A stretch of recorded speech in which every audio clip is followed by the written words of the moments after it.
हिंदू धामों के 4 धामों में से एक बद्रीनाथ धाम भगवान विष्णु का निवास स्थल है।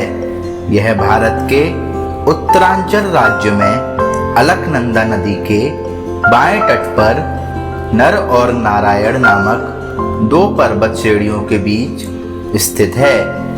गंगा नदी की मुख्य धारा के किनारे बसा यह तीर्थ स्थल हिमालय में समुद्र तल से 3050 मीटर की ऊंचाई पर स्थित है। आओ जानते हैं इसके रहस्य। हिंदुओं के 4 धर्म तीर्थ स्थलों के नाम हैं बद्रीनाथ, द्वारका, जगन्नाथ और रामेश्वरम। ये 4 धाम प्रमुख हैं, लेकिन जब बद्रीनाथ दर्शन करने जाते हैं तो उसे गंगोत्री, यमुनोत्री और केदारनाथ के दर्शन भी करने चाहिए। इन चारों को मिलाकर छोटा 4 धाम कहा गया है। केदारनाथ को जहां भगवान शंकर का आराम करने का स्थान माना गया है, वहीं बद्रीनाथ को सृष्टि का 8वां वैकुंठ कहा गया है, जहां भगवान विष्णु 6 माह तक निद्रा में रहते हैं और 6 माह जागते हैं। यह बद्रीनाथ की मूर्ति शालग्राम शिला से बनी हुई है, चतुर्भुज ध्यान मुद्रा में है। यहाँ नर नारायण विग्रह की पूजा होती है और अखंड दीप जलता है, जो कि अचल ज्ञान ज्योति का प्रतीक है। बद्रीनाथ का नाम इसीलिए बद्रीनाथ है क्योंकि यहाँ प्रचुर मात्रा में पाई जाने वाली जंगली बेरी को बद्री कहते हैं। इसी कारण इस धाम का नाम बद्री पड़ा। यहाँ भगवान विष्णु का विशाल मंदिर है और यह संपूर्ण क्षेत्र प्रकृति की गोद में स्थित है। केदार घाटी में 2 पहाड़ हैं, नर और नारायण पर्वत। विष्णु के 24 अवतारों में से एक नर और नारायण ऋषि की यह तपोभूमि है। उनके तप से प्रसन्न होकर केदारनाथ में शिव प्रकट हुए थे। दूसरी ओर बद्रीनाथ धाम है, जहां भगवान विष्णु विश्राम करते हैं। कहते हैं कि सतयुग में बद्रीनाथ धाम की स्थापना नारायण ने की थी।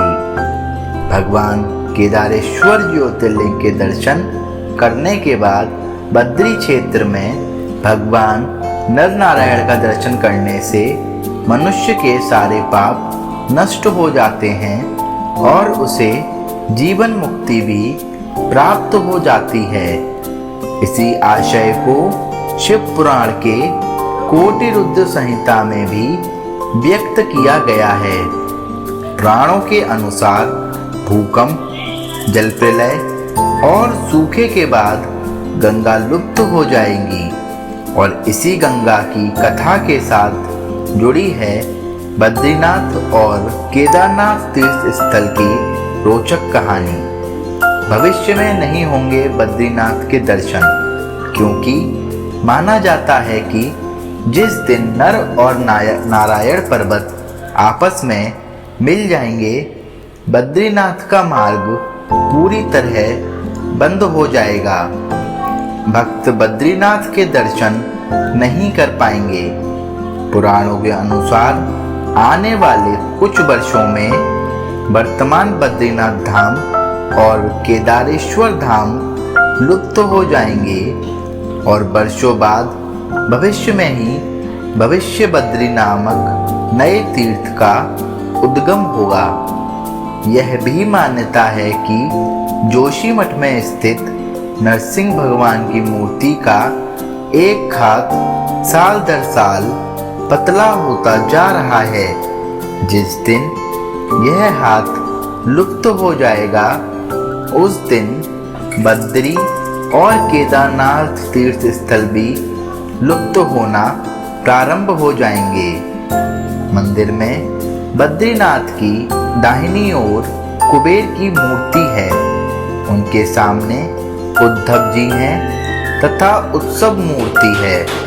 उत्सव मूर्ति शीतकाल में बर्फ जमने पर जोशीमठ में ले जाई जाती है। उद्धव जी के पास ही चरण पादुका है।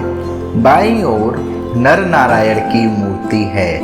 इनके समीप ही श्री देवी और भूदेवी हैं।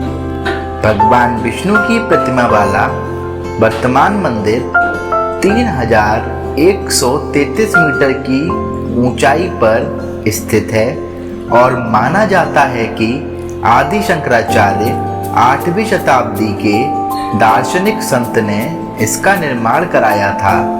इसके पश्चिम में 27 किलोमीटर की दूरी पर स्थित बद्रीनाथ शिखर की ऊंचाई 7138 मीटर है। बद्रीनाथ में एक मंदिर है जिसमें बद्रीनाथ या विष्णु की वेदी है। यह 2000 वर्ष से भी अधिक समय से एक प्रसिद्ध तीर्थ स्थान रहा है।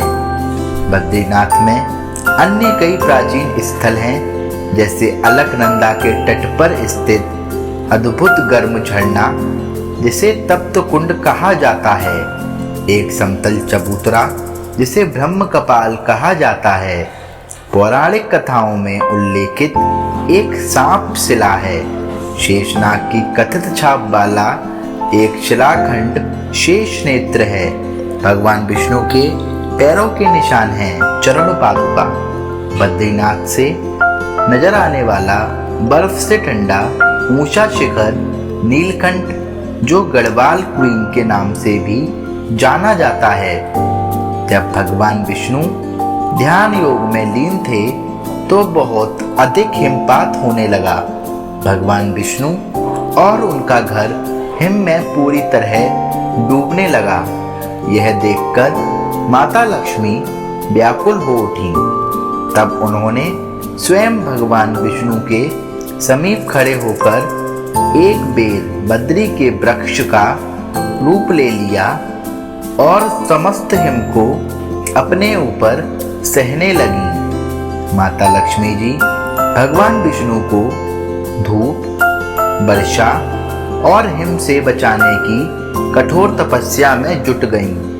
कई वर्षों बाद जब भगवान विष्णु ने अपना तप पूर्ण किया तो देखा कि लक्ष्मी जी हिम से ढकी पड़ी हैं। तो उन्होंने माता लक्ष्मी के तप को देखकर कहा कि हे देवी, तुमने भी मेरे ही बराबर तप किया है, सो आज से इस धाम पर मुझे तुम्हारे ही साथ पूजा जाएगा। और क्योंकि तुमने मेरी रक्षा बद्री वृक्ष के रूप में की है, सो आज से मुझे बद्रीनाथ के नाम से जाना जाएगा। इस तरह से भगवान विष्णु का नाम बद्रीनाथ पड़ा।